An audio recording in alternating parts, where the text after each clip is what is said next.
நல்ல ஒரு நம்முடைய பள்ளிக்கு மிக சிறப்பாக அமைந்திருக்கின்ற இந்த ஆலமரத்தினுடைய நிழலில் இந்த ஆலமரத்தை விட்டு வெளியில போனோம்னாக்கா வெயில் எவ்வளவு கடுமையானது அப்படின்ட்டு நாம் அங்க சாலைக்கு போனா தான் தெரியும். இந்த ஆலமரம் நம்முடைய பள்ளிக்கு கிடைத்த ஒரு வரம். அப்படி இந்த நிகழ்வுக்கு இந்த ஆலமரம் நிழல் கொடுப்பதற்கு பதிலாக நாம் என்ன பண்ணலாம்? நன்றி சொல்லிக்கலாம் இல்லையா? எந்த நிகழ்வையும் நாம் என்ன பண்ணணும்? இயற்கையை போற்றி ஒரு நிகழ்வை நாம தொடங்கணும். அந்த மாதிரி இயற்கைக்கு நாம் என்றும் நன்றி கடன் பட்டிருக்கிறோம். தற்போது தேர்தல் அறிவிக்கப்பட்டிருக்கிற காரணத்தால் தேர்தல் நடத்தை விதிமுறைகள் தற்போது அமலில் இருக்கிறது. அதனால் நாம் இந்த நிகழ்ச்சியை எப்படியாவது நடத்த வேண்டும் என்பதற்காக வட்டார கல்வி அலுவலர் அம்மா அவரிடம் அனுமதியை பெற்று நாம் அந்த விதிமுறைகளுக்கு கட்டுப்பட்டு இந்த நிகழ்வை நாம் நடத்தி கொண்டிருக்கின்றோம். அதனால இந்த நிகழ்வுல பல்வேறு சில விஷயங்களை நாம தவிர்த்திருக்கிறோம். ஒரு எளிமையான விழாவாக இருக்கணும், அதே நேரத்தில் சிறப்பாகவும் இருக்கணும். அதுல எந்த வகையிலும் குறைவு ஏற்பட்டு விடக்கூடாது என்பதிலும் கவனத்தில் கொண்டு எல்லா ஆசிரியர்களும் கலந்து பேசி இந்த நிகழ்வை எப்படியாவது குழந்தைகளுக்காக இதை நடத்தியாக வேண்டும் என்பதற்காகத்தான் நாம பல்வேறு என தேர்தல் வருவதால் அடுத்த வாரமே தேர்வுகளும் தொடங்குது. தேர்வுகள் தொடங்கினாலும் கூட குழந்தைகளுடைய திறமைகளை வெளிக்காட்டுவதற்கான இந்த ஆண்டு விழா நிகழ்வை எப்படியாவது நடத்தியே ஆக வேண்டும் என்பதற்காக நாம் இந்த நிகழ்வை இன்று ஏற்பாடு செய்திருக்கின்றோம். இந்த நிகழ்வுக்கு வரவேற்கின்ற நம்முடைய வட்டார கல்வி அலுவலர், வட்டார வள மையத்தினுடைய மேற்பார்வையாளர், ஆசிரியர் பயிற்றுனர் மற்றும் நம்முடைய பள்ளியினுடைய முன்னாள் தலைமை ஆசிரியர், நம்முடைய பள்ளி மேலாண்மை குழு உறுப்பினர் மற்றும் தலைவர், பெற்றோர்கள், பொதுமக்கள் அனைவரையும் அன்போடு நான் இந்த நேரத்திலே நானும் என்னுடைய வரவேற்பை தெரிவித்துக் கொண்டு நம்முடைய இந்த நிகழ்வை நடத்துவதற்கான காரணத்தில் நான் அம்மா அவரிடம் தெரிவித்தது முக்கியமான ஒன்று. நம்முடைய பள்ளி மாணவர்கள் மாவட்ட அளவில் பல்வேறு போட்டிகளில் பங்கேற்று வெற்றிகளை பெற்றிருக்கிறார்கள். அவர்களை சிறப்பு செய்வதற்காகவாவது எப்படியாவது இந்த நிகழ்வை நடத்த வேண்டும் என்று தெரிவித்ததன் அடிப்படையில் நாம் இந்த ஒப்புதலை பெற்றிருக்கிறோம். அந்த ஒப்புதலை பெற்றுக் கொடுத்ததற்காக அம்மா அவர்களுக்கு இந்த நேரத்தில் நான் நன்றியை தெரிவித்துக் கொள்கின்றேன். அதே போல நம்முடைய இந்த நிகழ்வை நடத்துவதற்கும் பெற்றோர்கள் இரவு நேரம் இருந்தால் எல்லாருமே கொஞ்சம் அதிகமாக வருவீங்க. ஆனால் நாம இரவு நேரத்தில் இந்த நிகழ்வை நடத்துவதற்கு வாய்ப்பில்லை, அதாவது மாலை நேரத்துக்கு பிறகு நடத்துவதற்கு வாய்ப்பில்லை. அதனால நாம இன்றைக்கு பகலில் ஏற்பாடு செய்திருக்கின்றோம். அதனால இந்த பெற்றோர்கள் இருந்தாலும் கூட பெற்றோர்கள் அனைவரும் வருகை இருந்திருக்கிறீர்கள். உங்களுக்கும் என்னுடைய நன்றியை தெரிவித்துக் கொள்கின்றேன். அனைவரும் நிகழ்வு முடியும் வரை இருந்து இந்த நிகழ்வை சிறப்பித்துக் கொடுக்குமாறு உங்கள் அனைவரையும் அன்போடு கேட்டுக்கொள்கின்றேன்.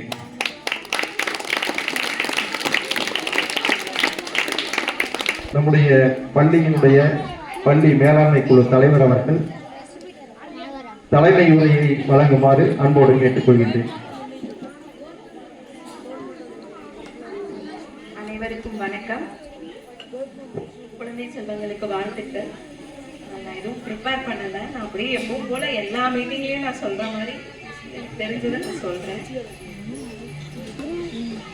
பெற்றோர்கள்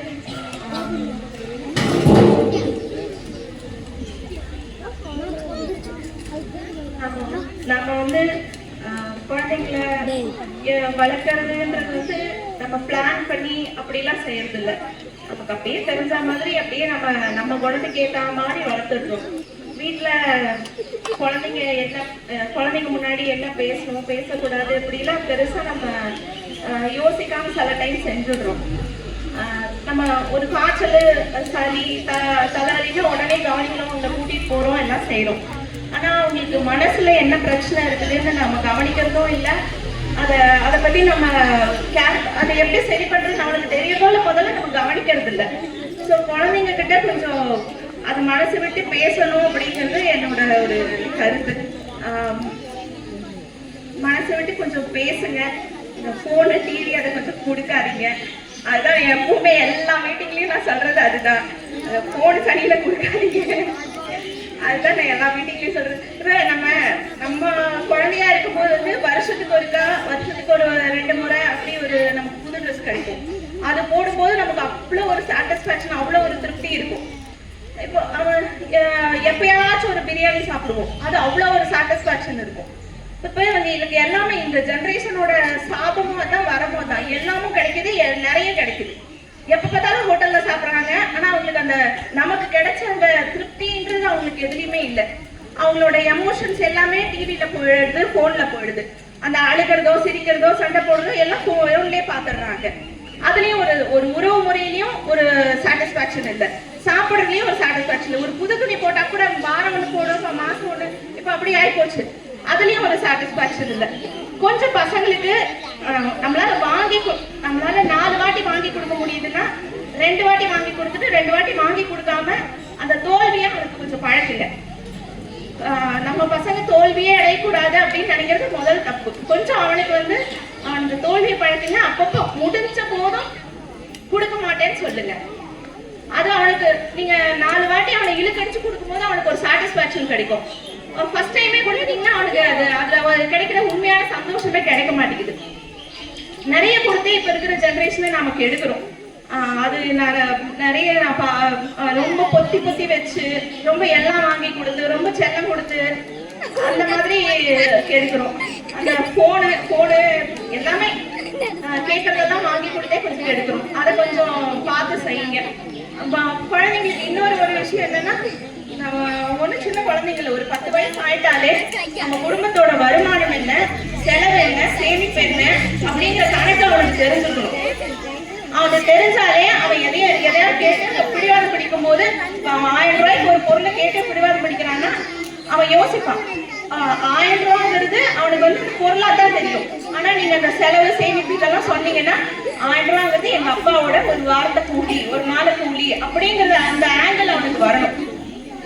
அது வரணும்னா அவங்களுக்கு நீங்க சொல்லி கொடுக்கணும். அது சின்ன பசங்களுக்கு என்ன தெரியும், பெருசானா சொல்லி கொடுத்துக்கலாம் அப்படி மட்டும் நினைக்காதீங்க. வீட்டோட வருமானம் என்ன, செலவு என்ன, சேமிப்பு என்னங்கிறது அந்த குழந்தைங்களுக்கு 10 வயசுல இருந்தே சொல்லி கொடுங்க. அது அவங்களுக்கு அவங்க பிடிவாத பிடிக்கிறது. அப்புறம் அவனுக்கு வந்து இப்படி இவ்வளவு வருமானம் வந்தா இவ்வளவு செலவு பண்ணணுமா, இவ்வளவு சேமிக்கணுமா அப்படிங்கிற அந்த கண்ணோட்டம் அவனுக்கு அப்பல இருந்தே வரும். எதையாவது கேட்டு அடம்பிடிக்கும் போது அவனுக்கு தெரியும், இது வந்து அப்பாவோட ஒரு நாள் சம்பளம் அப்படிங்கிறது. அப்பா வந்து இவ்வளவு நேரம் வேலை செய்யணும், அது வந்து ஒரு சின்ன ரிமோட் காருக்காக நான் கேட்கிறேன் அப்படிங்கிறது அவனுக்கு அப்ப புரியும். நம்ம இன்னும் 3வது விஷயம் நான் சொல்ல நினைக்கிறது, குழந்தைங்களுக்கு நம்ம சொத்து சேர்த்து வைக்கிறோமோ இல்லையோ படிப்பை கொடுத்துடணும்.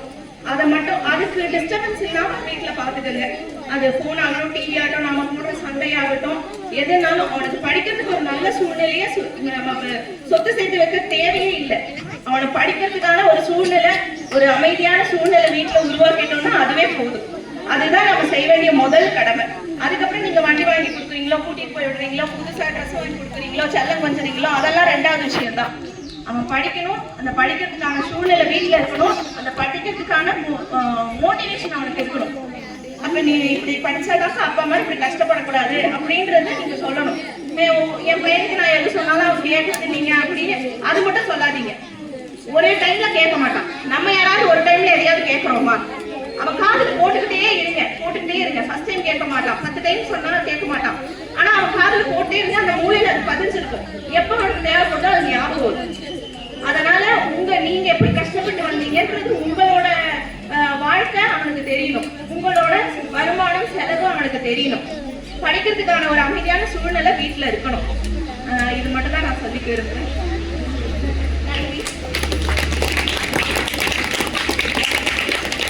இன்றைய சூழலில் குழந்தைகளை எவ்வாறு வளர்க்க வேண்டும், பெற்றோர்களுக்கும் குழந்தைகளுக்கும் சேர்த்து எப்பயுமே நம்ம பள்ளி மேலாண்மை குழு நடக்கும்போது இதே கருத்து எப்பயுமே வலியுறுத்திக்கிட்டே இருப்பாங்க. அவர்களுக்கு எங்களுடைய நன்றிகள். அடுத்ததாக சிறப்பு விருந்தினராக வருகை புரிந்துள்ள நமது வட்டார கல்வி அலுவலர் அம்மா அவர்களை சிறப்புரையாற்ற அன்புடன் அழைக்கிறேன்.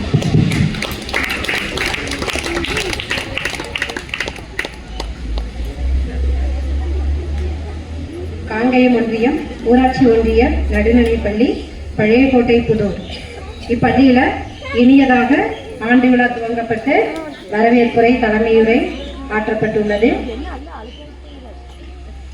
இந்நிலையில் சிறப்புரை ஆற்ற அழைத்தமைக்கு முதற்கண் எனது நன்றியினை தெரிவித்துக் கொள்கிறேன். இவ்வாண்டு விழாவில் பங்கேற்றுள்ள வட்டார வழமைய மேற்பார்வையாளர், ஆசிரியர் பயிற்றுனர், காங்கேயம் நடுநிலைப்பள்ளி தலைமை ஆசிரியர், பள்ளி மேலாண்மை குழு தலைவர், தலைமை ஆசிரியர் உள்ளிட்ட ஆசிரியர் பெருமக்கள் அனைவருக்கும், பெற்றோர், ஊர் பொதுமக்கள், அனைத்து பெற்றோருக்கும், ஊர் பொதுமக்கள், மாணவ செல்வங்கள் அனைவருக்கும் இனிய மாலை வணக்கத்தினை இந்த அருமையான ஒரு இயற்கை சூழலில் தெரிவித்துக் கொள்கிறேன். இந்த ஒரு நிலை குறித்து ஏற்கனவே உங்கள் தலைமை ஆசிரியர் விளக்கினார் இல்லைங்களா? நாங்கள் உள்ளே வரும்போதே அதை தான் உள்ளேயே சொல்லிட்டு வந்தோம். எவ்வளோ ஒரு இயற்கையானதொரு சூழலில் பள்ளி வளாகம் அமைந்துள்ளது. இந்த ஒரு ஆலமரமே போதும் இல்லைங்களா? நம்மளுடைய நிழலுக்கு எந்த ஒரு பெரிய விசேஷம் வச்சாலும் அந்த சாமியானா பந்தலெல்லாம் போடவே வேண்டியதில்லை. பாருங்க, மழை ஒன்று மட்டும் இல்லைன்னா நம்ம என்ன செய்யலாம்? ஸ்டேஜ் இருக்கு, அருமையா நம்ம விழாக்கள் நடத்தி கொண்டு செல்லலாம். அந்த அளவிற்கு இயற்கையானது இயற்கையாக அமைந்துள்ளது இப்பள்ளியில். இப்பள்ளி சூழல் நல்ல ஒரு அருமையான ஒரு சூழலில் மாணவர்கள் தேவையான வகுப்பறை கட்டிடங்களில் அனைத்து உயர் தொழில்நுட்ப கணினி ஆய்வகம், தொலைக்காட்சி, இப்படி எல்லா விதமான வசதிகளுடன் மாணவர்கள் என்ன செய்துட்டு இருக்காங்க? கல்வி கற்றுக்கொண்டு உள்ளனர். இப்போ எஸ்எம்சி தலைவர் சொன்னாங்க, நிறைய கருத்துக்கள் சொன்னாங்க. இது எல்லாமே நாங்கள் ஒவ்வொரு பார்வையின் போதும் ஆய்வின் போதும் ஒவ்வொரு முறையும் சொல்ற கருத்துக்கள் தான். குழந்தைகளுக்கு என்ன சொத்து சேர்த்து வைக்க சொன்னாங்க? கல்விங்கிற ஒரு சொத்து இல்லைங்களா? எல்லா சொத்துக்களுக்குமே கல்விக்கு கரை இல்லைன்னு சொல்லுவாங்க. கரை இல்லை. கரையில என்னங்க? ஒரு ஆற்றின் ஓரம் இருப்பது கரைன்னு நம்ம படிச்சிருக்கோம். ஆற்றுக்கு கரை இருக்கு, ஆனால் கல்விக்கு என்ன இல்லை? கரையே இல்லை. எப்போது வேண்டுமானாலும் படித்து கொண்டே இருக்கலாம். அதுக்கு ஒரு எடுத்துக்காட்டாக சொல்றது தான் நம்ம புதிய பாரதம் எழுத்தறிவு திட்டம்னு சொல்லுவாங்க. அதில் பார்த்தீங்கன்னா வயதானவர்கள் எல்லாம் படிச்சுக்கிட்டு இருக்காங்க. இப்போ இந்த பள்ளியிலையும் அந்த மையம் நடைபெற்று கொண்டிருக்கிறது. அந்த மாதிரி வயதே இல்லை, வயது வரம்பே இல்லாமல் படிக்கக்கூடியதுதான் கல்வி. அப்ப நம்ம இந்த குழந்தைகள் பருவத்திலிருந்தே நம்ம என்ன செய்யணுங்க? பெற்றோர்களாகிய உங்களுக்கு தான் மிக முக்கியமா சொல்றது. ஏன்னா பெற்றோர்களை நாங்க அதிகமா பார்க்கிறது, அதிகமான அளவுல பார்க்கக்கூடிய ஒரு நிகழ்ச்சினா அது ஆண்டு விழா தான். ஆண்டு விழாவை தான் உங்களை பார்க்க முடியும். அதனால சொல்ற கருத்துக்களை கொஞ்சம் உள்வாங்கிக்கணும், சரிங்களா? இது குழந்தைகளுக்கு வந்து நாங்க எப்போதுமே பார்த்து சொல்லி வகுப்பறையில, காலையில் ப்ரேயரில், மீட்டிங்கில் நிறைய நாங்கள் பார்த்து பேசுகிறோம். ஆசிரியர் பெருமக்களுக்கு சொல்லிக்கிட்டு இருக்கோம். ஆனால் பெற்றோர்களை தான் உங்களை பார்க்கவே முடியறதில்லை. இப்போ தான் பார்க்க முடியுது இல்லைங்களா? கல்விங்கிற ஒரு சொத்தை தான் நம்ம என்ன பண்ணணும், என்ன செய்யணுங்க? சேர்த்து வைக்க வேண்டும் குழந்தைகளுக்கு. செல்வத்துள் செல்வம், செரி செல்வம், அச்செல்வம், செல்வத்துள் எல்லாம் தலைன்னு சொல்கிறாங்க. கேடில் விழுச்செல்வம் கல்வி ஒருவருக்கு மாடல்ல மற்றையவை, மற்றதெல்லாம் அப்புறம்தான். செவிச்செல்வம் தான் ரொம்ப முக்கியம். செவிக்கு உணவில்லாத போது அப்புறம் நம்ம என்ன செஞ்சுக்கலாம்? வயிற்றுக்கு உணவு கொடுக்கலாம்னு சொல்றாங்க நம்ம திருக்குறள்ல. அதே மாதிரி கல்வியானது அப்புறம் என்ன? படிப்பு படிப்பு, கல்வி கல்வி, இது மட்டுமே போதுமா அப்படின்னா அப்படி இல்லைங்க. வாழ்க்கையில ஒரு அங்கம் தான் கல்வி, ஒரு பார்ட், ஒரு பகுதி. கல்வியே வாழ்க்கை ஆகாது. வாழ்க்கையில நிறைய விஷயங்கள் இருக்கு, நிறைய இருக்கு. ஆனா எல்லாவற்றுக்குமே எல்லா விஷயங்களையும் நாளைக்கு ஒவ்வொரு துறைக்கு போய் நம்ம சாதிக்க வேண்டும், சாதனை செய்ய வேண்டும் என்றால் அதுக்கு அடிப்படை என்னங்க? கல்வி. நம்மளுடைய குழந்தை நாளைக்கு ஒரு விவசாயியாகவும் வரலாம். அதனால நம்ம பெருமையா சொல்லிக்கலாம், என் பையன் அக்ரிகல்ச்சர் காலேஜ்ல வேளாண்மை கல்லூரியில படிச்சுட்டு அது சார்ந்து வேளாண்மை வழியாக படிச்சுட்டு வந்து விவசாயம் பண்றாரு. சரிங்களா? அதாவது அந்த காலத்துல அனுபவத்துல செய்தாங்க, இப்போ விவசாயங்கிற படிப்பை எடுத்துக்கிட்டு வந்து வேலை செய்யலாம். அதற்கு என்ன வேணுங்க? கல்வி வேணும், படிப்பு வேணும். எல்லா துறையும் எந்த துறைக்கு போகணும்னாலும் இன்னைக்கு படிப்பு வேணும், கல்வி வேணும். அப்ப நம்ம எந்த துறையிலும் சாதிக்கலாம். வெறும் ஐஏஎஸ் மட்டும் மாவட்ட கலெக்டர் ஆகிறது, ஆட்சியர் ஆகிறது, டாக்டர்லாம் மட்டும் இல்லை. எல்லா துறையிலையும் நம்ம இன்னைக்கு என்ன பண்ண முடியும்? சாதிக்க முடியும். அதே மாதிரி நம்ம பள்ளியில படிக்கக்கூடிய மாணவர்கள் தான் வருங்காலத்துல +2 முடிச்ச உடனே என்ன செய்ய முடியுங்க? 7.5% சொல்லிட்டு 7.5 இடஒதுக்கீடு கொடுத்துருக்காங்க மருத்துவ படிப்பு படிக்கிறதுக்கு. அதை தெரிஞ்சு வச்சுக்கோங்க. ஆனா அரசு பள்ளியில தான் படிக்கணும். அதே மாதிரி பொறியியல் துறைக்கு போவதற்கான JEE நீட் பரீட்சை எழுதுறது நிறைய இருக்குதுங்க. மாடல் ஸ்கூல் எல்லாம் வந்து மாடல் ஸ்கூல் இருக்கு, மாதிரி பள்ளிகள்ல. அதுல நம்ம பழையக்கோட்டை இந்த பள்ளியிலிருந்து 2 மாணவர்கள் தேர்வாகியுள்ளனர் என்பது ஒரு பெருமைக்குரிய விஷயம். நல்ல ஒரு நான் சொல்றது உங்களுக்கு புரியுதுங்களா? மாதிரி பள்ளின்னு அமைச்சிருக்காங்க, உடுமலைப்பேட்டை ஒன்றியத்துல செயல்பட்டு கொண்டிருக்கிறது. அந்த மாதிரி பள்ளியில நம்ம 8ஆம் வகுப்பு முடித்த மாணவனை 9, 10, 11, 12 4 வகுப்புகளும் அவங்க என்ன செய்வாங்க? ஹாஸ்டல் வசதியோட இருக்கு. உண்டு உறைவிட பள்ளின்னு சொல்லுவாங்க இல்லைங்களா? அந்த மாதிரி அங்கேயே தங்கி அதுக்கான டீச்சர்ஸ் எல்லாருமே அங்கே தங்கி இருப்பாங்க. அனைத்து விதமான சகல விதமான வசதிகளும் அங்கே இருக்கு. ஸ்போர்ட்ஸ்ல இருந்து கம்ப்யூட்டர்ல படிக்கிறது எல்லாமே. அது அங்க படிக்கும்போது இந்த நான் சொன்னேன் இல்லைங்களா, நீட் பரீட்சைக்கு தேர்வு செய்வது, JEE பொறியியல் துறைக்கு பரீட்சைக்கு தேர்வு செய்வது, அப்புறம் IIT போறதுங்க. இந்த மாதிரி எல்லா விதமான உயர் படிப்புகளுக்கு போவதற்கான வழிவகை வந்து அந்த மாதிரி பள்ளியில செய்து கொடுத்துருக்காங்க. அப்ப அந்த பள்ளிக்கு செல்வதற்கு நம்ம காங்கேயம் ஒன்றியத்துல இந்த பள்ளியிலிருந்து 2 மாணவர் தகுதி பெற்றுள்ளனர். ஒரு மாணவன் பெயர் கபிலன், தலைவரினுடைய மகன். இன்னொரு மாணவி பெயர் சௌமியா. சரிங்களா? 2 மாணவர். அதே மாதிரி இன்னொரு பள்ளியில மரகபாளையம் பள்ளியும் பாரதியார் நகர் பள்ளியிலையும் செலக்ட் ஆயிருக்காங்க. இது எவ்வளவு ஒரு பெருமைக்குரிய, எல்லா பள்ளியிலையும் இல்லை. அந்த அளவுக்கு அந்த பர்ஃபார்மன்ஸ் இருக்கிற குழந்தைகளை அவங்க எடுக்கிறாங்க. ஒவ்வொரு ஒன்றியத்திலிருந்து திருப்பூர் மாவட்டம் முழுவதும் எடுத்து அங்க கொண்டு போய் வச்சு படிக்க வைக்கிறாங்க. இப்ப அங்க படிக்கக்கூடிய குழந்தைகள் வந்து நிறைய குழந்தைகள் வந்து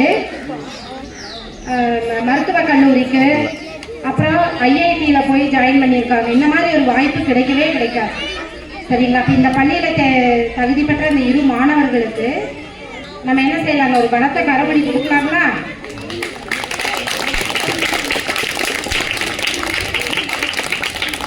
அது போக அடுத்த தேசிய திறனாய்வு தேர்வுன்னு ஒன்று வருஷம் வந்து தேசிய திறனாய்வு தேர்வுன்னு ஒன்று வைப்பாங்க. இந்த தேர்வு எழுதி வெற்றி பெறக்கூடிய மாணவர்களுக்கு மாதம்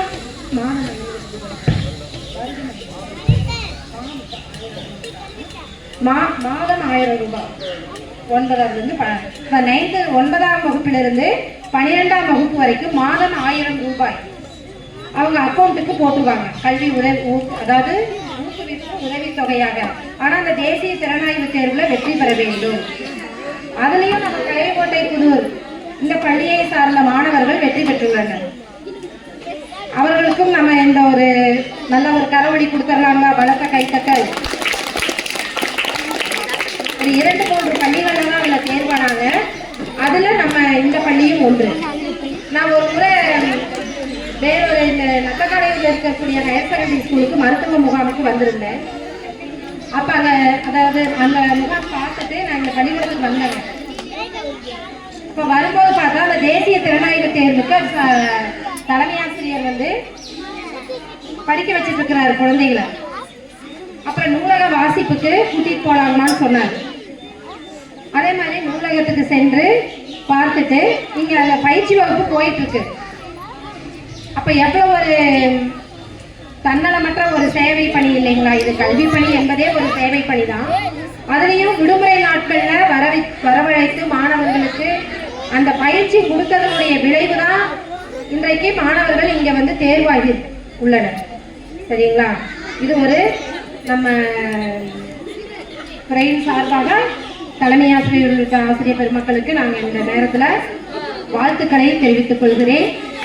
அதே போன்று நம்ம மதிப்புமிகு மாவட்ட ஆட்சியர் அவர்களினுடைய ஆணைக்கிணங்க ஊரக பகுதியில் உள்ள நூலகத்தை எல்லாம் பயன்படுத்த சொன்னாங்க. மாணவர்கள் எல்லாம் போறதே இல்லை, அப்ப பள்ளி நேரத்துல கூட்டிட்டு போங்க அப்படின்னு சொல்லிட்டு. அப்ப நான் கேட்டேன், எங்கெங்கெல்லாம் ஊரக பகுதியில பள்ளிக்கு அருகாமையில இருக்கு பாத்தீங்கன்னா, காங்கேயம் தலைமை ஆசிரியர் இருக்காரு இல்லைங்களா, இவங்க சண்டப்பேட்டையில் உள்ள பள்ளி நூலகத்திற்கு விடுமுறை நாட்களில் எல்லாம் போய் உறுப்பினர் கார்டு போட்டு மாணவர்கள் எல்லாம் அழைச்சிட்டு போவாங்க. அதே மாதிரி இந்த பள்ளியிலேயே வந்து பஞ்சாயத்து இங்கே இருக்கு இல்லைங்களா, ஊராட்சி மன்றம். அதுல தலைமை ஆசிரியர் போய் அவருடைய முயற்சி எடுத்து புத்தகங்களை எல்லாம் சரிப்படுத்தி எல்லாம் ஒரு கட்டிடத்தை அவங்க கேட்டு சரிப்படுத்தி அதுல மாணவர்களை அமர வைத்து நூலக வாசிப்பை ஏற்படுத்தி அந்த புகைப்படம் எல்லாம் எங்களுக்கு அனுப்புவாங்க. நாங்க மாவட்டத்திற்கு அனுப்பி வைப்போம். அதுலயும் பாத்தீங்கன்னா நம்ம காங்கேயம் ஒன்றியத்திற்கு ஒரு சிறப்பான பெயர் கிடைக்கப்பட்டுள்ளது. எல்லாம் அனைத்து நடுநிலை பள்ளியை சார்ந்த மாணவர்களும் என்ன செய்வாங்க, எல்லா நூலகத்துக்கு போய் வாசிப்பு திறனை மேம்படுத்திக்கிட்டு பயன்பாடு அதிகப்படுத்தினாங்க. அதற்காக நமக்கு மாவட்ட ஆட்சியரிடமிருந்து ஒரு பாராட்டுதல் கிடைத்தது. அதற்காகவும் இந்த பள்ளிக்கு நிர்வாகத்தினருக்கும் ஒத்துழைப்பு நல்கிய பெற்றோருக்கும் படித்த மாணவர்களுக்கும் இந்த நேரத்தில் நான் நன்றியை தெரிவித்துக் கொள்கிறேன். அதாவது சொல்லுவாங்க, நூல் அளவே ஆகுமான் நுண்ணறிவு. நூல்னா என்னன்னா, இப்ப எங்களுக்கெல்லாம் பாருங்க, ஒரு சந்தோஷமான விஷயம் பார்த்தா புத்தகம் பரிசு கொடுத்துருக்காங்க, அதாவது நினைவு பரிசா கொடுத்துருக்காங்க. ஒரு மொழி வந்து அடுத்த ஒரு மனிதனுக்கு, இப்ப நான் தமிழ் பேசுறேன், எனக்கு இன்னொரு மொழி எழுதவும் படிக்கவும் தெரியுதுன்னா நான் இன்னொரு மனிதருக்கு சமம் அப்படின்னு சொல்லுவாங்க. அப்ப நமக்கு இன்னொரு மொழி தெரிஞ்சதுன்னா அவ்வளவு ஒரு தகுதியை நம்ம இன்னொரு மனிதராகவே இன்னொரு மனிதராக கருதப்படுகிறார். அந்த மாதிரி எவ்வளவு நூல் படிக்கிறோமோ, நூல்னா என்னதுங்க, புத்தகம், எத்தனை புத்தகம் வாசிக்கிறோமோ அந்த அளவுக்கு நம்மளுடைய அறிவு மேம்படும். இந்த குழந்தைகளுக்கு இப்ப தெரியாது. இப்ப படிக்கிற புத்தகங்கள் அவங்களுக்கு பின்னால என்ன ஆகும், கண்டிப்பா போட்டித் தேர்வெல்லாம் எழுதும் பொழுது அவர்களுக்கு பயன்படும். அதனால பெற்றோர்கள் விடுமுறை நாட்கள் எல்லாம் இந்த ஊர்ல இருக்கக்கூடிய நூலகத்திற்கு இல்ல பள்ளி நூலகத்திலிருந்து புத்தகம் வாங்கிட்டு கொடுப்பாங்க. அது அந்த விடுமுறை நாட்கள்ல கொஞ்சம் நேரம், எந்நேரமும் படிப்புன்னு சொல்ல வரல, ஒரு சிறிது நேரமாவது ஒரு மணி நேரம் இல்ல நீங்க என்ன செய்யலாம், குழந்தைகளை வந்து வாசிக்கிறதுக்கு பயன்படுத்த சொல்லுங்க. அந்த பழக்கத்தை ஏற்படுத்துங்க. நீங்களும் ஒரு புத்தகம் வச்சுக்கோங்க கையில. நீங்க ஒரு பக்கம் டிவியை பார்த்துட்டு ஒரு பக்கம் உங்க குழந்தைய படிடா அவன் படிப்பானா டிவி சத்தத்துல, அவனுக்கு ஆசை இருக்கும் இல்லையா? அப்ப நம்ம என்ன செய்யணும், பெற்றோராகிய நம்ம நிறைய தியாகங்கள் பண்ணணுங்க. குழந்தைகளுக்காக குழந்தைகள் நல்லா வளரணும், முன்னேற்றம் அடையணும்னா நிறைய தியாகங்கள் நம்ம செய்துதான் ஆகணும். சரிங்களா? டிவி எல்லாம் கொஞ்ச நாளைக்கு என்ன செய்யணுங்க, க்ளோஸ் பண்ணியே வச்சிடலாம். அந்த மாதிரி அப்போ கொஞ்சம் எல்லாம் வளர்ந்ததுக்கு அப்புறம் என்ன செய்யலாம், டிவி பார்க்கலாம் நம்மளும் சேர்ந்து. செல்போன், டிவி விட ரொம்ப மோசமா இருக்கிறது எதுங்க, என்ன பாக்குறாங்க குழந்தைங்க,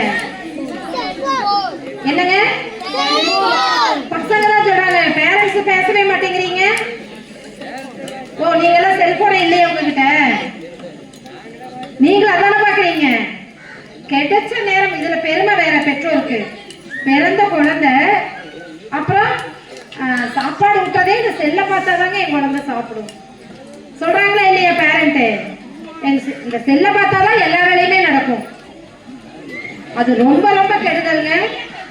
இந்த தள்ளி இப்படி செல்லுல விடுறாங்க இல்லைங்களா, விட்டு இந்த விரலே செயலிழந்துருச்சு. நிறைய குழந்தைகளுக்கு நியூஸ்ல சொல்றாங்க. அப்புறம் கண் பார்வை வந்து போய்கிட்டே இருக்கு. சரிங்களா?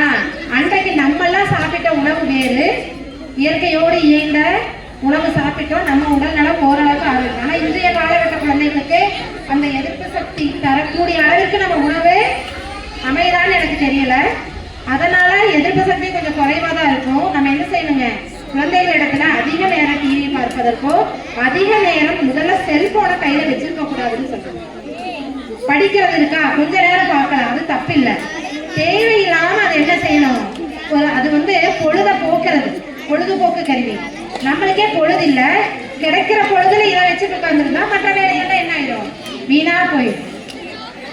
சரி, எவ்வளவு பெற்றோர் வந்து மணற்கேணின்னு ஒரு ஆப் இருக்குதுங்க, அதை ஓபன் பண்ணி வச்சிருக்கீங்க உங்க செல்லுல, அதை எடுத்து வச்சிருக்கீங்க, பதிவிறக்கம் பண்ணியிருக்கீங்க. மணற்கேணின்னு ஆப் யாரெல்லாம் டவுன்லோட் பண்ணி வச்சிருக்கீங்க உங்க செல்லுல சொல்லுங்க பார்க்கலாம். எத்தனையோ ஆப் வச்சிருப்பீங்க, அதுல மணற்கேணி என்னங்க, மணற்கேணின்னா என்னங்க, மணல், கேணின்னா என்னது, என்னங்க, கிணறு, கேணினா கிணறு, அது என்ன அர்த்தம், மணற்கேணினா தொட்டனை தூரும் மணற்கேணி மாந்தருக்கு கற்றனை தூரும் அறிவுன்னு ஒரு திருக்குறள்லயே சொல்லியிருக்காங்க. மணற்கேணினா என்னன்னா, ஒரு தண்ணியே இல்லைங்க, ஒரு ஆற்றுக்கு பக்கம் போறோம், அப்ப தண்ணி வேணும் நமக்கு, என்ன செய்யலாம், அந்த ஆறு வறண்டு போய் கிடக்கு, அப்ப நம்ம அந்த கரையோரத்துலயோ ஆற்று நடுவிலையோ எங்கேயோ ஒரு பக்கம் அதுல ஆத்துக்குள்ள தோண்டி வச்சுட்டு ஒரு துணியை போட்டு மூடிடலாம், ஒரு அட்டை வச்சு மூடுறோம், அந்த குழிக்குள்ளார தண்ணி தேங்கி இருக்கும், தோண்ட தோண்ட ஊறும் தண்ணி, அதான் மணற்கேணி. சரிங்களா, அந்த ஆப்பை டவுன்லோட் பண்ணி வைங்க. இப்ப பண்ண செய்யலைன்னா கூட உங்க தலைமையாசிரியர், இந்த பள்ளி தலைமையாசிரியர் மூலமா எப்படி செய்யறதுன்னு கேட்டு அதை ஃபாலோ பண்ணுங்க. அதுல என்ன இருக்குதுங்க, 1ஆம் வகுப்புல இருந்து +2 வரைக்கும் அனைத்தும் அதுக்குள்ள இருக்கு. நீங்க அதை பார்த்தே தெரிஞ்சுக்கலாம். உங்க குழந்தைகிட்ட கேட்கலாம், 3ஆம் வகுப்பு உங்க குழந்தை படிக்கிறானா, 3ஆம் வகுப்பு பாடத்தை எடுத்து இதுல என்னடா படிச்சிருக்க, இது நடத்திட்டாங்களா உங்க டீச்சர், இதை படிச்சிட்டியா, இதெல்லாம் எழுதிட்டியா, ஒர்க் புக்ல இதெல்லாம் பார்த்துட்டியா, எழுதிட்டியான்னு கேட்கலாம். புரியுதுங்களா? அதனால இனி இந்த கல்வியாண்டு இது ஏப்ரல் மாத பரீட்சையோட முடிவடைய போகுது. அடுத்த கல்வியாண்டுல நீங்க என்ன செய்யணும், மணற்கேணி ஆப்பை டவுன்லோட் பண்ணி இடையிலேயே வச்சிருங்க. அதன்படி கூட நீங்க கேட்கலாம், இதெல்லாம் பார்க்கலாம் செல்போன்ல, தப்பு ஒன்றும் இல்லை. ஆக்கத்திற்கு பயன்படுத்த வேண்டும், அழிவிற்கு பயன்படுத்த கூடாது. எப்படி நம்ம கத்தி, அரிவாள்மனை, அருவாளை இதெல்லாம் நல்ல செயல்களுக்கு தான் பயன்படுத்தணும், தீய செயல்களுக்கு நம்ம பயன்படுத்த கூடாது. அது போலதான் இதுவும் இதே மாதிரிதான். செல்போன், டிவி, கம்ப்யூட்டர் எல்லாமே, லேப்டாப் தேவையானதுக்கு பயன்படுத்துங்க. ஒழுக்கமான கல்வி நமக்கு வேண்டும், கல்வியுடன் சேர்ந்து ஒழுக்கமும் வேண்டும். சரிங்களா? கல்வி மட்டும் படிச்சா பத்தாது, ஒழுக்கத்துடன் கூடிய கல்வி நம்ம பள்ளியில வழங்கப்பட்டு ஆசிரியர்கள் மூலமா ஒழுக்கமும் சொல்லி தரப்படுது. அதை நம்ம என்ன செய்யணுங்க, பின்பற்ற வேண்டும். சரிங்களா?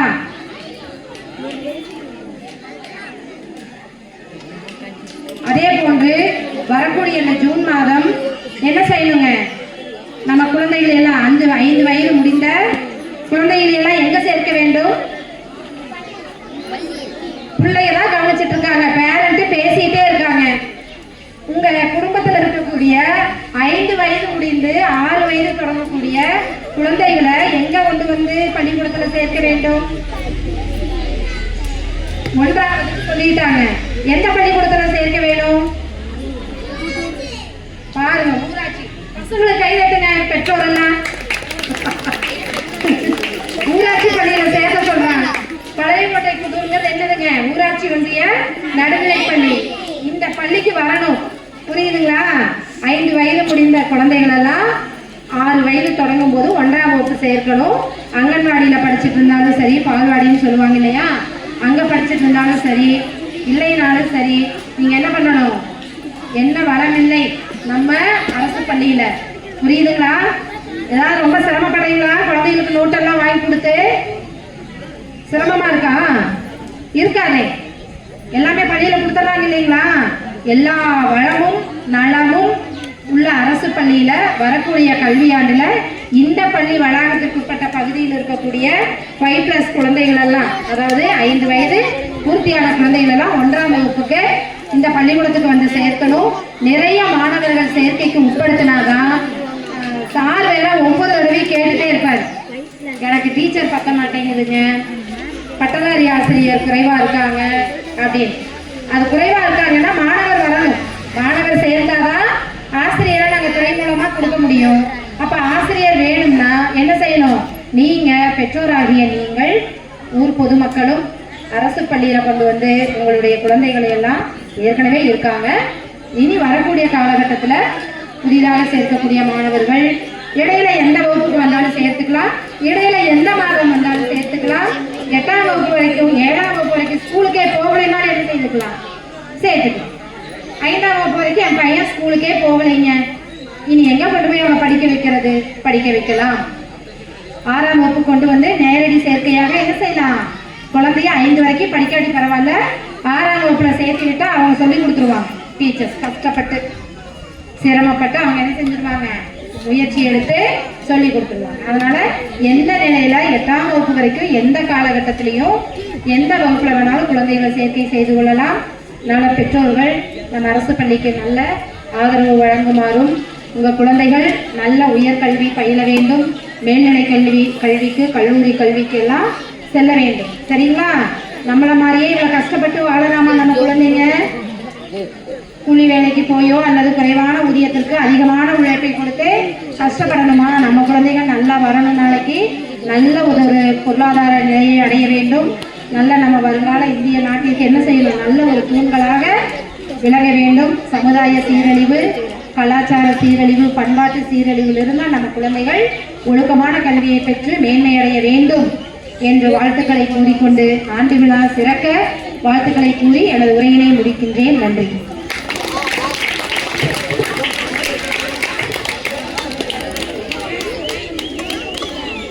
கல்வியின் தேவை மற்றும் முக்கியத்துவம் பற்றி பெற்றோர்களுக்கும் மாணவர்களுக்கு அதற்கான வழிமுறைகளையும் தெளிவாக எடுத்துரைத்த நமது வட்டார கல்வி அலுவலர் அம்மா அவர்களுக்கு பள்ளியின் சார்பாகவும் பெற்றோர்களின் சார்பாகவும் நன்றியை தெரிவித்துக் கொள்கிறோம்.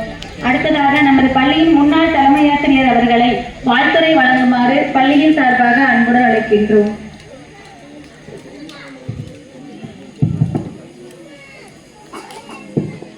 நமது இந்த பள்ளியின் ஆண்டு விழாவிற்கு வருகை புரிந்துள்ள காங்கேயம் வட்டார கல்வி அலுவலர் அம்மா அவர்களுக்கும் மற்றும் வட்டார வளமைய மேற்பார்வையாளர், ஆசிரியர் பயிற்றுனர், பள்ளியின் தலைமை ஆசிரியர், பள்ளி மேலாண்மை குழு தலைவி மற்றும் பள்ளியின் ஆசிரியர்கள் மற்றும் பெற்றோர்கள், SMC உறுப்பினர்கள், மாணவ செல்வங்கள் அனைவருக்கும் எனது இனிய மாலை வணக்கத்தை தெரிவித்துக் கொள்கிறேன். நான் இப்ப பணியாற்றும் பள்ளி காங்கேயம் ஊராட்சி ஒன்றிய நடுநிலைப்பள்ளி. சென்ற ஆண்டு விழாவிற்கு வரும்பொழுது வரதகம்பாளையம் பள்ளியில் பணியாற்றி கொண்டிருந்தேன். இப்பொழுது மாறுதலில் காங்கேயம் பள்ளியில் பணியாற்றி கொண்டிருக்கிறேன். சார் நேற்று ஈவினிங் கூப்பிட்டு சொன்னாங்க, நாங்க சிம்பிளா தான் பண்றோம் அப்படின்னு சொன்னாரு. இது சிம்பிள் எல்லாம் இல்லைங்க, ரொம்ப கிராண்டு. மெட்ரிகுலேஷன் ஸ்கூலே இப்படி செய்ய முடியாது, மெட்ரிகுலேஷன் ஸ்கூலுக்கு நிகராகன்னு சொல்ல முடியாது. அதையும் தாண்டி ஒரு படி மேலாக இந்த பள்ளியின் ஆண்டு விழாவை சிறப்பாக நடத்தி கொண்டிருக்கிறார்கள். பள்ளியின் தலைமை ஆசிரியர், ஆசிரியர் பெருமக்கள் அனைவருக்கும் எனது வாழ்த்துக்களை தெரிவித்துக் கொள்கிறேன். பெற்றோர்களுக்கு சொல்வது என்னவென்றால், உங்கள் குழந்தைகள் எதுவும் தற்பொழுது தெரியாத விளையாட்டு பிள்ளைகளாக இருப்பார்கள். அவர்களுக்கு நீங்கள் ஒரு வழிகாட்டியாக, அதே போல ஆசிரியர் பெருமக்களும் ஒரு வழிகாட்டிகளாக இருந்து அவர்களை நன்முறையில் வழிநடத்தி அவர்களுக்கு இந்த சிறந்த கிடைக்காத இந்த கல்வி செல்வத்தை அவர்களுக்கு கொடுப்பதில் நாம் ஒரு வழிகாட்டிகளாக துணையாக இருப்போம் என்பதை நீங்கள் உறுதியேற்றுக் கொள்ள வேண்டும். அது ஒன்று மட்டுமே நாம் இந்த குழந்தைகளுக்கு செய்ய முடியும், வேறு எந்த வழியிலும் நாம் அவர்களுக்கு உதவ முடியாது. ஆசிரியர் பெருமக்களாகட்டும் பெற்றோர்களாகட்டும் நாம் ஒரு வழிகாட்டி மட்டுமே. நாம் அவர்களுக்காக நாம் படிக்க முடியாது. அவர்களுக்கு வழிகாட்டியாக இருந்து சிறந்த கல்வியை அவர்கள் ஒரு 20, 15, 20 ஆண்டு அந்த வயதை தொடும் பொழுது அப்பொழுதுதான் அவர்களுக்கு நாம் படிக்கவில்லையே என்று தெரியும். அதனால் இந்த விளையாட்டு பருவத்தில் அவர்கள் கல்வியை அவர்களுக்கு நிறுத்தாமல், இடைநிற்றல் இல்லாமல் பள்ளிக்கு தொடர்ந்து செல்வதற்கு பெற்றோர்களும் உறுதுணையாக இருக்க வேண்டும், ஆசிரியர்களும் எடுத்து சொல்ல வேண்டும். அந்த ஒரு வகையில் நாம் அவர்களுக்கு உதவி செய்தோம் என்றால் அவர்கள் ஒரு குறிப்பிட்ட வயதை தாண்டியவுடன் அவர்களுக்கு யாரும் சொல்ல தேவையில்லை, அவர்களாகவே அவர்களது கல்வியை படித்துக் கொள்வார்கள். ஒவ்வொரு மாணவனும் தனித்துவமானவன். அந்த தனித்துவத்தை நாம் கண்டறிந்து வெளிப்படுத்தும் பொழுது இந்த மாதிரியான மேடைகளில் அவர்களுடைய திறன் வெளிப்படும். ஆண்டு விழா என்பது அவர்களுடைய திறமைகளை வெளிக்காட்டக்கூடிய ஒரு மேடை. அதை நாம் பெற்றோர்கள் அனைவரும் கலந்து கொண்டால் மட்டுமே அவர்களுடைய திறமைகளை நாம் கண்டுகளிக்க முடியும். எனவே இந்த நேரத்தில் ஒவ்வொரு மாணவனும் சிறந்த கல்வியை கற்றுக்கொள்ள வேண்டும். அதற்கு பெற்றோர்கள் உறுதுணையாக இருக்க வேண்டும். இந்த பள்ளியால் ஒவ்வொரு மாணவனும் பெருமை அடைய வேண்டும். ஒவ்வொரு மாணவனால் இந்த பள்ளியும் பெருமை அடைய வேண்டும் என்று வாழ்த்தி அனைவருக்கும் நன்றியை தெரிவித்துக் கொள்கிறேன். நன்றி. வணக்கம்.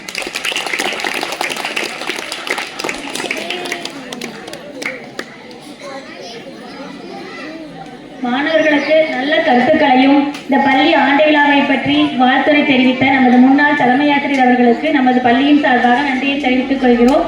அடுத்ததாக நமது காங்கேய வட்டார வள மேற்பார்வையாளர் திரு சிவகுமார் அவர்களை வாழ்த்துரை வழங்குமாறு அன்புடன் அழைக்கின்றோம்.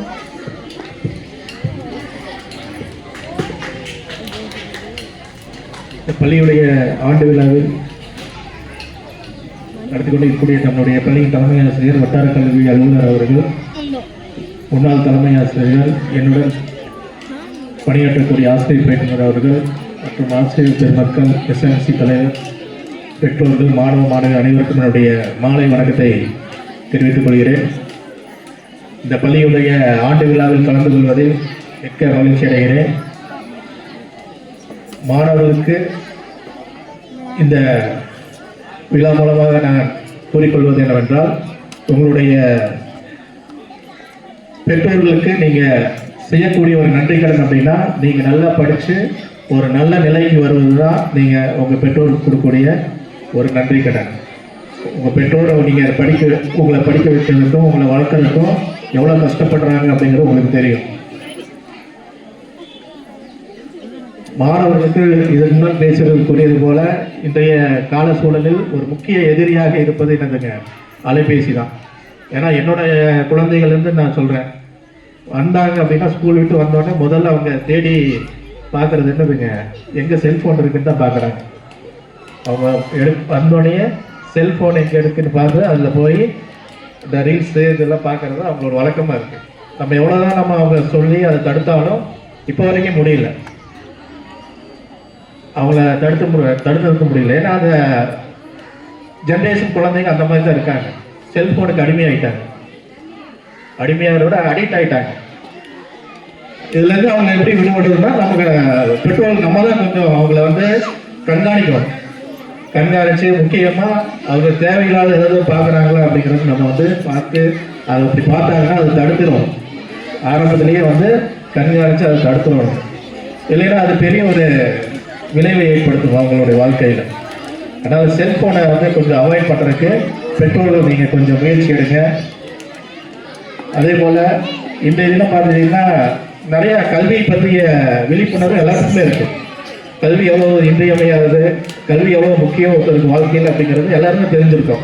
ஏன்னா இன்றைக்கி தமிழ்நாட்டில் 95% வந்து எழுத்தறிவு பெற்ற மக்களாக இருக்கும். அந்த அளவுக்கு வந்து கல்வியுடைய முக்கியத்துவம் நிறைந்த மக்கள் வாழ்கின்ற ஒரு மாநிலமாக நம்மளுடைய மாநிலம் இருக்குது. அதனால் எல்லாருமே படிக்கிறாங்க, எல்லாருமே படித்து காலேஜ் போகிறாங்க, நல்ல டிகிரி வாங்குறாங்க, எல்லாருமே வேலை கிடைக்குதான்னு பார்த்தா ரொம்ப கஷ்டப்படுறாங்க வேலை வாய்ப்பு. இந்த தினம் பார்த்தீங்கன்னா வேலை வாய்ப்புக்காக படித்த மாணவர்கள் சிரமப்பட்டு கொண்டிருக்கிறார்கள். ஏனென்றால் அவர்கள் வந்து தேர்ந்தெடுக்கக்கூடிய அந்த கல்விங்கிறது வந்து எடுத்து படித்த அந்த காலேஜ் படிப்பு அப்படிங்கிறது வந்து உடனடியாக வேலை வாய்ப்பு கொடுக்குற மாதிரியாக வந்து அவங்க தேர்ந்தெடுக்கிறாங்க. அதனால் நம்மளுடைய பெற்றோர்களாகிய நீங்கள் அவர்களுக்கு என்ன விருப்பம் அப்படின்னு அவங்க பார்த்து அதில் அவங்க விருப்பப்படுறாங்களோ அதுலேயே அவங்களை வந்து தொடர்ந்து பயணிக்கிறதுக்கு உங்களோட ஒத்துழைப்பையும் உங்களுடைய வழிகாட்டலையும் கொடுங்க. நம்ம எதையுமே வந்து திணிக்கக்கூடாது குழந்தைகள்கிட்ட. இதுதான் படி, இப்படி தான் நீ வளரணும், இதுதான் நீ பண்ணணும் அப்படின்னு நம்ம அவங்கள ஃபோர்ஸ் பண்ணவே கூடாது. அவங்களுக்கு எதில் விருப்பம் இருக்கோ அதை வந்து நீங்கள் ஊக்குவிச்சு மோட்டிவேட் பண்ணுங்கள். கல்வியில் தான் சிறந்து வரோன்ட்டு இல்லைங்க. நிறைய பேர் பார்த்தீங்கன்னா விளையாட்டுத்துறையில் சிறந்து வந்து இன்னைக்கு எவ்வளவோ பெரிய பெரிய பேரில் வாங்கியிருக்காங்க, உலக அளவில் வந்து பெரிய அளவில் இருக்காங்க. கலைத்துறையில் அதே மாதிரி தான். கல்வி அப்படிங்கிற ஒரு அடித்தளம் மட்டும்தான். அது வந்து நம்ம அது மூலமாக வந்து அவங்களுக்கு எந்த ஒரு துறையில் அவங்க விருப்பம் இருக்கோ அதில் அவங்க வளர்றதுக்கு நம்மளால் முடிஞ்ச ஒத்துழைப்பு கொடுக்கணும். இன்னைக்கு பார்த்தீங்கன்னா கல்வி அப்படிங்கிறது வந்து அரசு பள்ளிகளை வந்து சிறப்பாக வந்து வழங்கிட்டு இருக்காங்க. தொடர்ந்து 12ஆம் வகுப்பு வரைக்கும் படித்தா மட்டுமே நிறைய திட்டங்களுக்கு வந்து நம்மளுடைய மாணவர்கள் வந்து அதுக்கு வந்து எலிஜிபிளாக இருக்காங்க. அதனால் 12ஆவது வரைக்குமே அரசு பள்ளியில் படிக்கிறதுக்கு நீங்கள் அவங்களுக்கு வந்து வழிகாட்டுதல் கொடுங்க. நிறைய பேர் வந்து இந்த இடைநிற்றலாம் பார்த்துங்க, அவங்களுக்கு படிப்பு வரல அப்படின்னாலும் வேற துறையில வந்து அவங்க சேர்த்து விடுங்க. இன்னைக்கு பார்த்தீங்கன்னா காங்கேயத்தில் சென்ற வருடம் பார்த்தீங்கன்னா ஐடி அமைச்சிருக்காங்க, அரசு தொழில் பயிற்சி மையம். நிறைய பேருக்கு தெரிஞ்சிருக்குன்னு நினைக்கிறேன். இங்கே காங்கேயத்தில் வந்து புதிதாக அமைக்கப்பட்டிருக்கு. அதில் பார்த்தீங்கன்னா உங்களுக்கு 8வது முடித்தவர்களுக்கு நிறைய கோர்ஸ் இருக்குது, அதே மாதிரி 10வது முடித்தவர்களுக்கு கோர்ஸ் இருக்குது, 10வது ஃபெயில் ஆனவங்களுக்கு கோர்ஸ் இருக்குது. அதெல்லாம் படித்தா வேலை வாய்ப்பு வந்து ஈஸியாக கிடைக்கும், சீக்கிரமாக அவங்க வந்து நல்ல ஒரு வாழ்க்கையை செட்டில் ஆகிறதுக்கான வாய்ப்பு இருக்குது. அதனால் படிப்பு வரல அப்படின்னாலும் அவங்களுக்கு இந்த மாதிரியான தொழிலுக்கு பயிற்சி வந்து படிக்கிறதுக்கு நீங்கள் வழிகாட்டுதல் கொடுங்க. எந்த ஒரு சூழ்நிலையிலையும் கல்வியை மட்டும் உங்கள் மாணவர்களுக்கு, உங்களுடைய பிள்ளைகளுக்கு நிறுத்திடாதீங்க. ஏன்னா கல்வி மட்டுமே அவங்களுக்கு வந்து எல்லாமே கிடைக்கும். நீங்கள் சேர்த்து வைக்கிற சொத்து வந்து கல்வி மட்டும்தான். நீங்கள் கஷ்டப்பட்டு எதுவுமே அவங்க சேர்த்து வைக்க வேண்டியதில்லை. அவங்களுக்கு ஒரு நல்ல கல்வி மட்டும் கொடுக்கறதுக்கு நீங்கள் வந்து அவங்களுக்கு ஒரு பண்ணி கொடுத்துட்டீங்க அப்படின்னா போதும். வேணுங்கிறது அவங்களே வந்து பெருசாகி சம்பாதிச்சு அவங்களே சேர்த்துப்பாங்க. அதனால் சொத்துங்கிறது கல்வி மட்டுமே தான். 1000 பேரை எதிர்த்து கூட வாழ்ந்துடலாம், ஆனால் ஒருவரை கூட எதிர்பார்த்து வாழக்கூடாது. அதுதான் அதுக்கு என்ன தேவைங்க, முக்கியமாக கல்விங்கிறது வேணும். அந்த கல்வியோடைய முக்கியத்துவம் எல்லாத்துக்குமே தெரியும். அதனால் நான் சொன்ன சின்ன ஒரு கருத்துக்களை மட்டும் கேட்டுக்கங்க. இந்த வாய்ப்பு வழங்கிய அனைவருக்கும் என்னுடைய நன்றியை தெரிவிச்சுக்கிறேன்.